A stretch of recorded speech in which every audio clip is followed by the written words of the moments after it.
Tonight on Primetime Politics, fallout from a bombshell allegation. We're going to follow the evidence and make sure that the work is done to hold people. Why did you go public with this? The Indian government in New Delhi is denying any involvement in the killing of a Canadian on Canadian soil. But here at home, Sikh and Muslim groups are demanding more action and more protection from foreign harassment. For decades, India has targeted Sikhs in Canada with espionage, disinformation, and now murder. Coming up, we'll hear why the two communities are not surprised and believe the allegations to be true. We'll also speak with Government House Leader Karina Gould. This is Primetime Politics.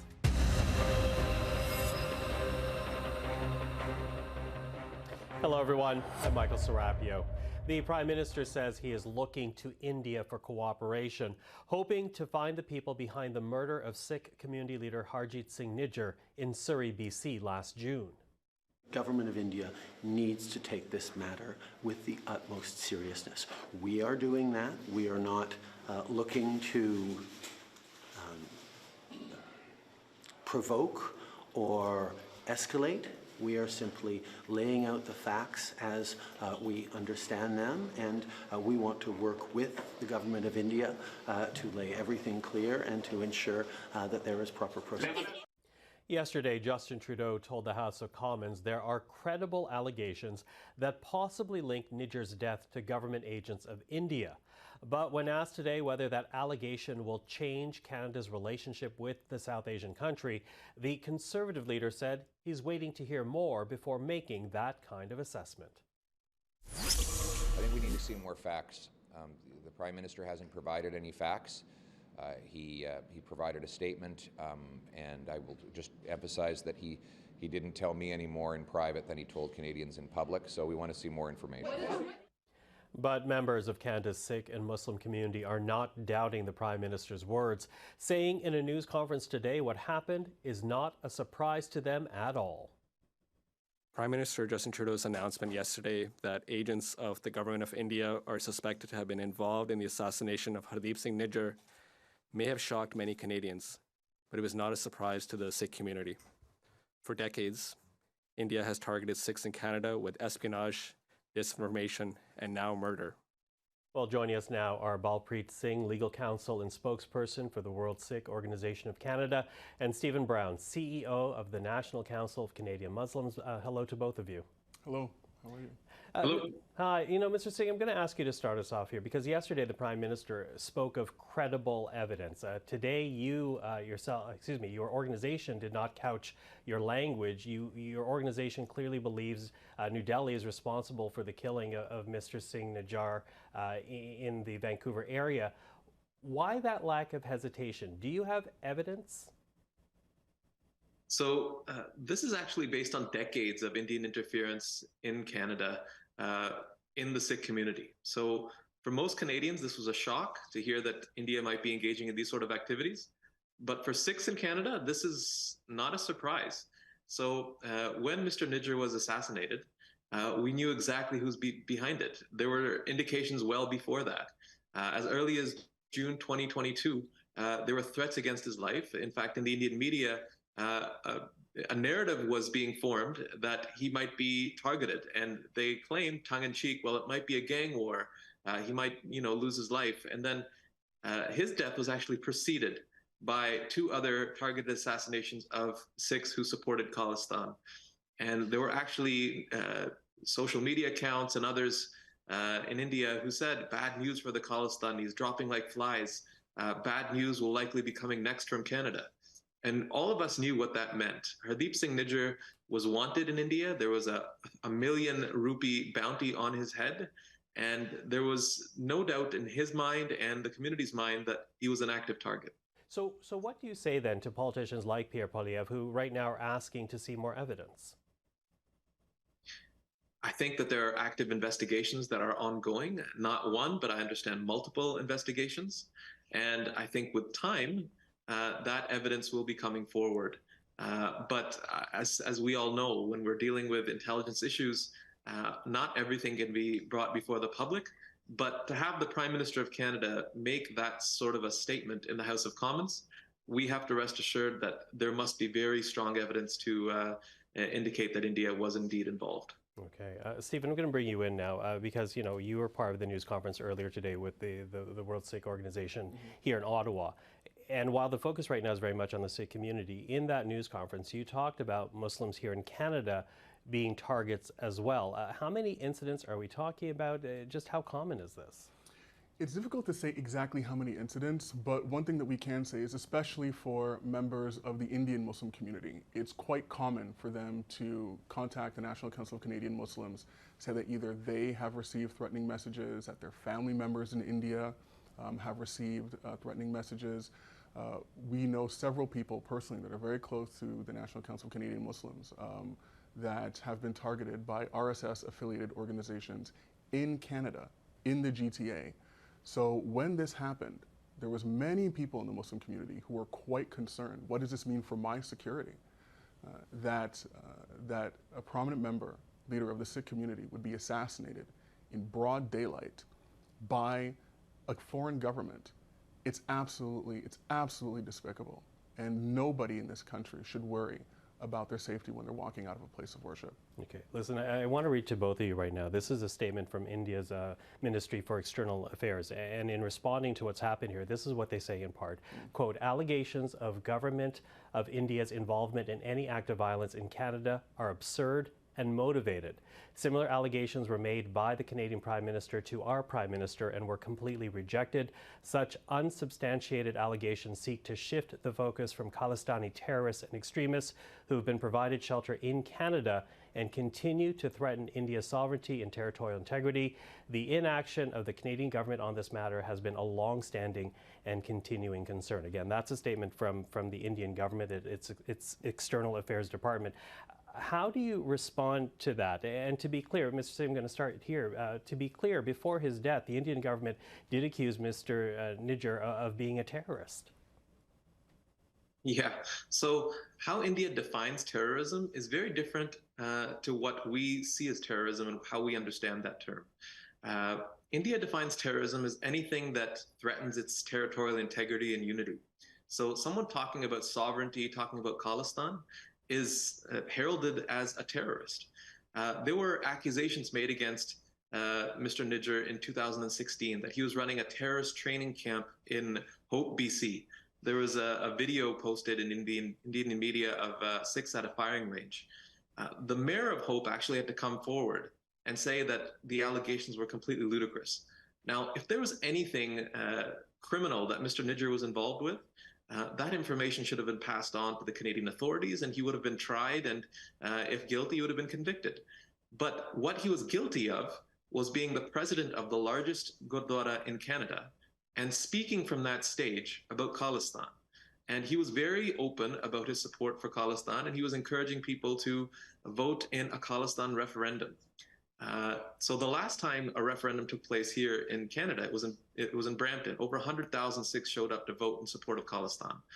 India was very childish at that time. It demanded that that referendum not be allowed to happen. I mean, ignoring the fact that casting a vote is the definition of democracy. And then in response to Canada not stopping it, they actually issued a travel advisory against Canada, saying that Indian nationals are no longer safe. So fast forward to now, this summer, he was planning a referendum vote in Surrey. That happened after he passed away just a couple weeks ago, in which 135,000 Sikhs once again turned up to support Khalistan. But India is not going to let that go. They persecute anyone that talks about Khalistan, and they call them a terrorist. So once again, this was not a surprise to us. They had actively said what they wanted to do, and they had a bounty on his head, and finally they were successful.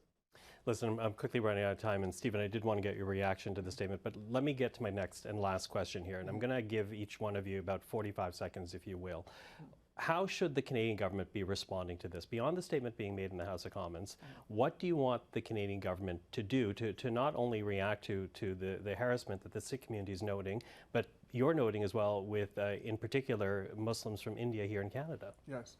Well, once again, I think it's important to remember that a Canadian citizen, what we're talking about here is a Canadian citizen that was assassinated in the streets of our own country. And so this is an extremely serious matter, and it needs to be dealt with the utmost urgency. We're asking for 4 things. tangibly at the National Council of Canadian Muslims. Number one, the immediate recalling of Canada's ambassador. Number two, we should start the process to expel India's ambassador to Canada. Number three, we should cease all discussions of trade negotiations with India. And four, in conjunction with the WSO, we're calling on the immediate banning of the RSS organization in Canada and the expulsion of all of its agents from the country. You can't do business with a country that is killing your citizens. We need to make sure that the Canadian government and all opposition parties are working together in a joint fashion to ensure the security and liberties of Canadian citizens. Yeah, Mr. Singh, last word to you. Again, quickly running out of time here. Yeah, we stand with the NCCM in those requests. We believe that Canada needs to do more to protect Canadian Sikhs who are currently under threat. There are a number of Sikhs that have been told that their lives are in danger. They've been told to leave their homes, not to be around their own children. And we believe that the diplomatic corps, so one diplomat was ejected yesterday, but the entire Indian diplomatic corps needs to be reviewed. We understand there are more individuals who are potentially involved in espionage and in interference here in Canada, and they don't have a place here. They need to be sent back to India. Balpreet Singh, Stephen Brown, thank you very much to both of you for the time. Thank you for having us. Thank you.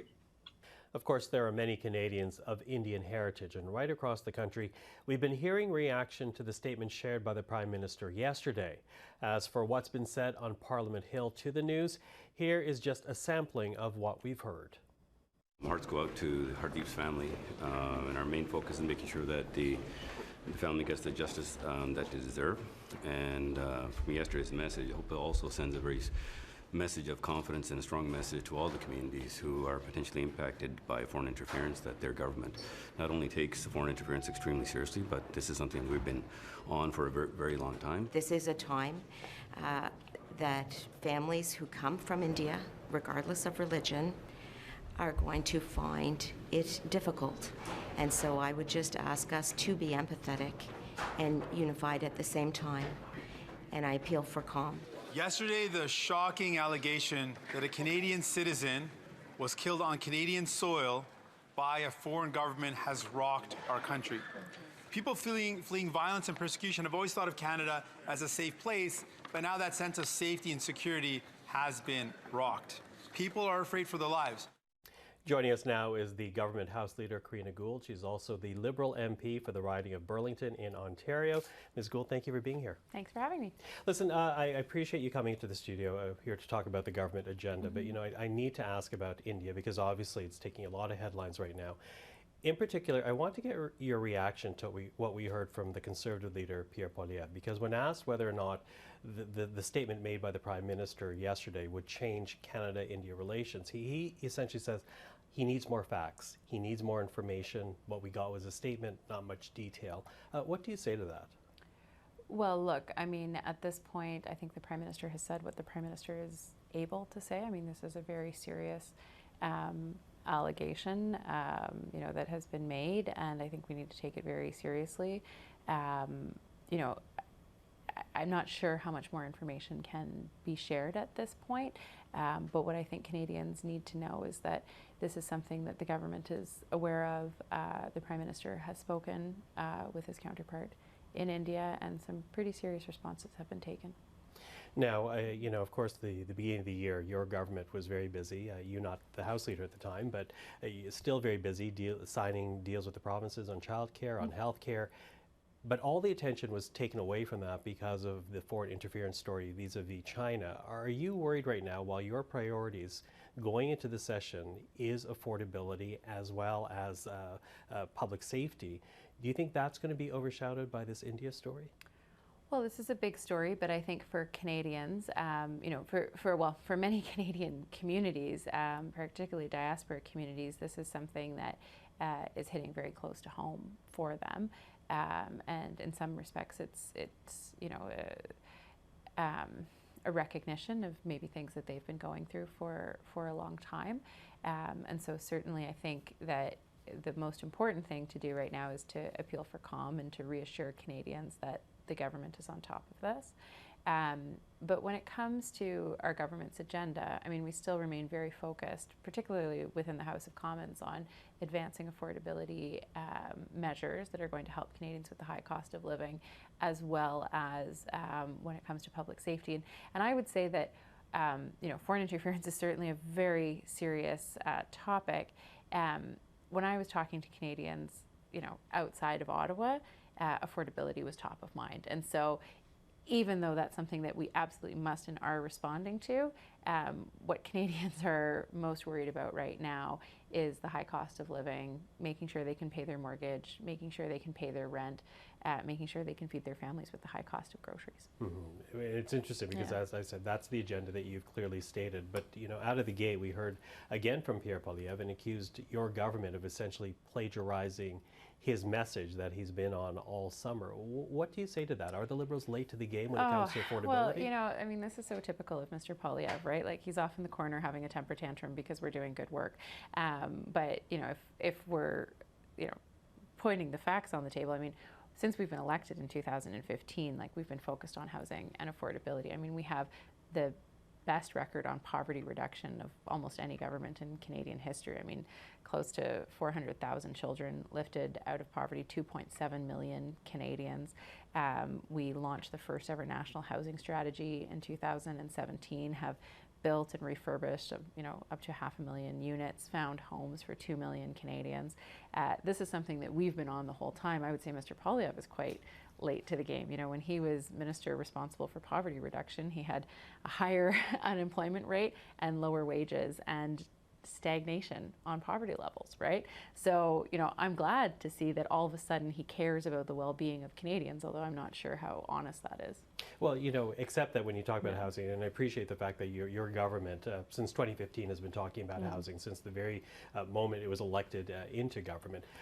But we're also looking at a situation where housing is essentially double the cost of what it was. And for the vast majority of Canadians, it becomes harder and harder to buy a house. And for those who have a mortgage, harder and harder to pay for that mortgage. What do you say to that? Well, I mean, look, we understand that that's a challenge right now. And I mean, that's part of the reason why last week in London, the Prime Minister made the announcement with regards to eliminating the GST on rental apartment buildings for new builds. That's in addition to the work that we've done with, for example, the Rapid Housing Initiative or the Rental Construction Infrastructure Fund, that have been fully subscribed and allocated. So we recognize this is a challenge. It's been a challenge. We continue to put new measures in place, and I think Minister Fraser, who's the Minister for Housing, will have more to say in the coming weeks about how we can address this. Of course, rising interest rates have a real impact on Canadians, and we're seeing that with mortgages right now. That's the Bank of Canada that makes those decisions, trying to rein in inflation.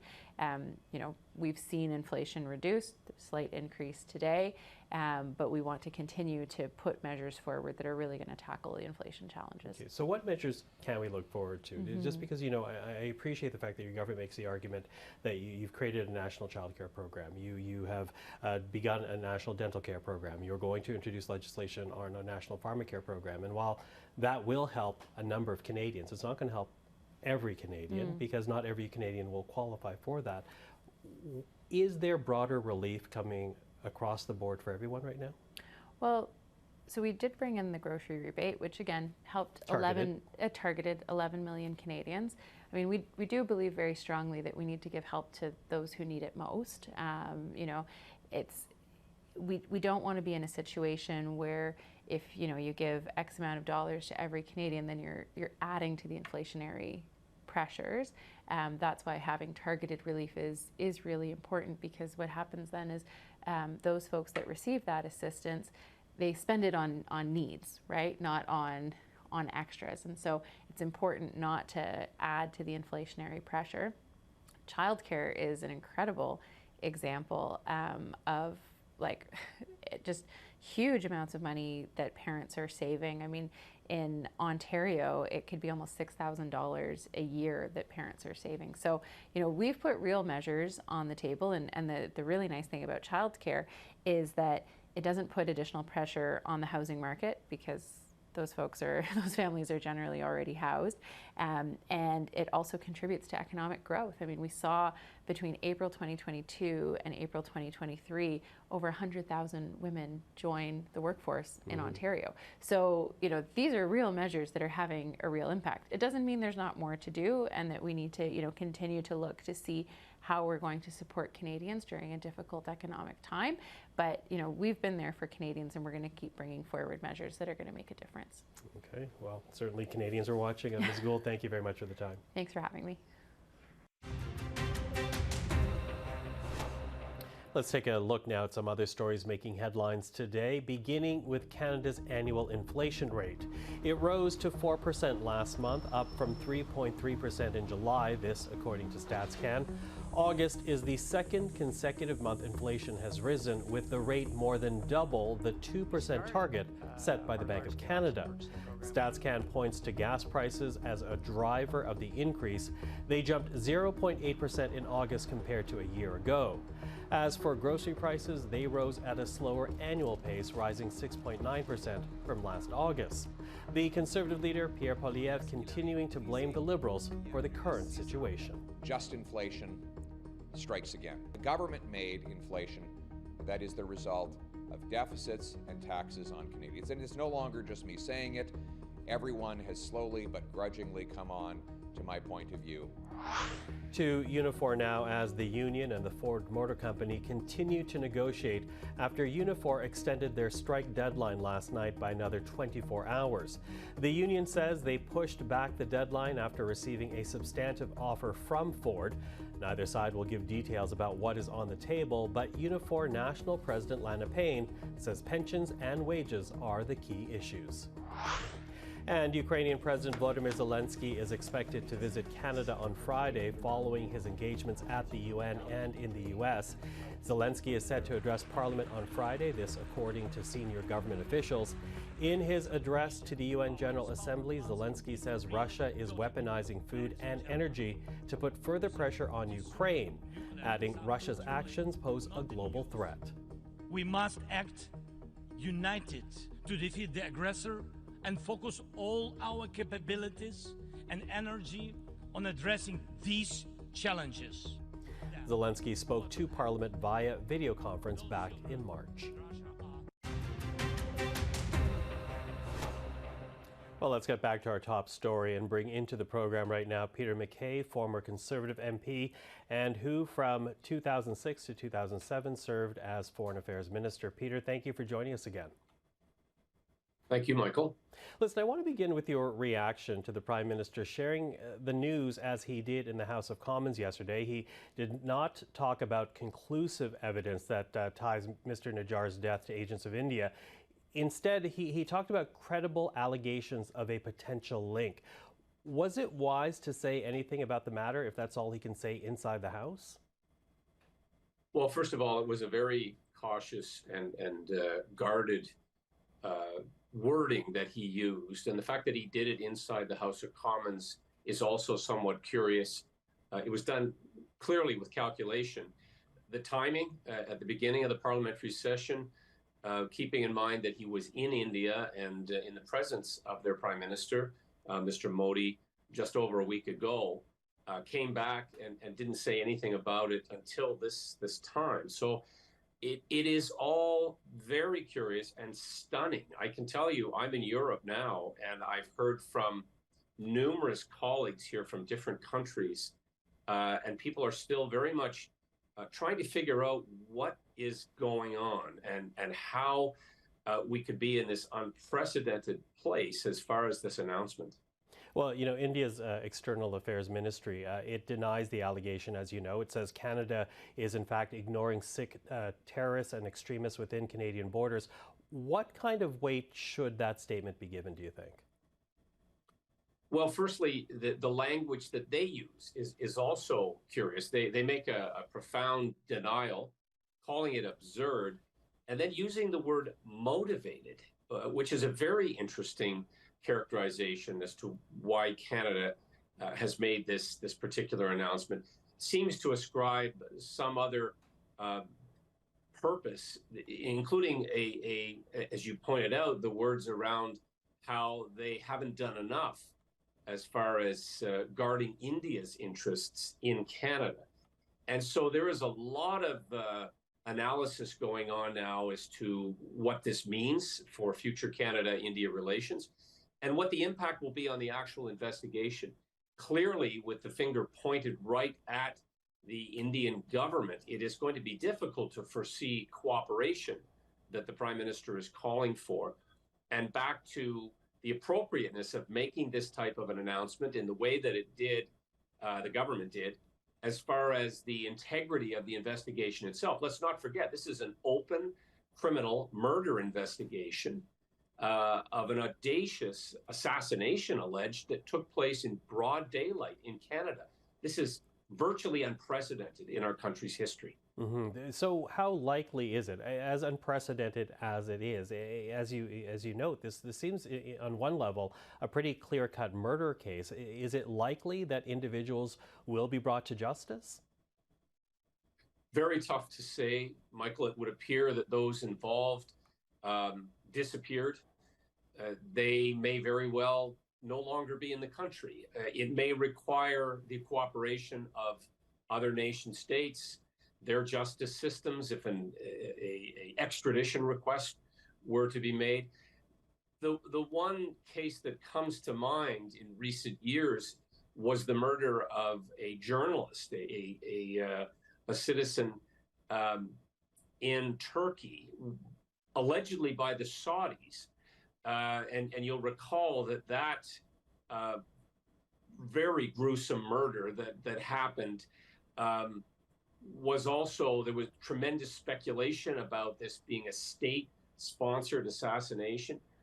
But we are in really uncharted waters as far as our country's history is concerned in terms of how this investigation and how this very bizarre incident has played out. And so it's incredibly difficult and only speculation to try to guess at what will follow. I'm wondering long term here, Peter, what do you think Canada should be doing at this point to respond to this case? If it is, as the Prime Minister alleges, these ties prove to be true, that a Canadian national was killed by a foreign power on Canadian soil, how should Canada be responding to make sure this type of thing doesn't happen again? Well, it is very troubling, and firstly, it raises questions about what sort of protection is available, and that's for vulnerable populations inside our borders. We've seen in recent times, Michael, as you know, allegations of foreign interference, and in those instances, we were talking mainly about electoral interference or harassment of former citizens of Canada, former citizens of other countries now living in Canada. And so that is a separate issue, but it's an issue that is going to be probed and studied in an inquiry. And so I would add the circumstances of this particular incident to the list of the study, the probe, the investigation, in addition to continuing to up our efforts of cooperation within the Five Eyes and countries for whom we share intelligence and work with to protect our citizens writ large. And so that's really what it comes down to, is giving our national security and police agents the necessary support resources that they need to protect our citizens, because this is the beginning of this story. I suspect it's going to unfold over time. It will evolve, and Canadians need to and must feel safe and protected by their government. Peter, really appreciate you taking the time this evening to be with us. Thank you for that. Thank you, Michael. And that is Peter MacKay. And that is our program for this Tuesday evening. I'm Michael Serapio. For everyone here at CPAC, thank you for watching Primetime Politics. So we'll be back tomorrow, but up next, Esther Bégin avec l'essentiel. Have a good evening.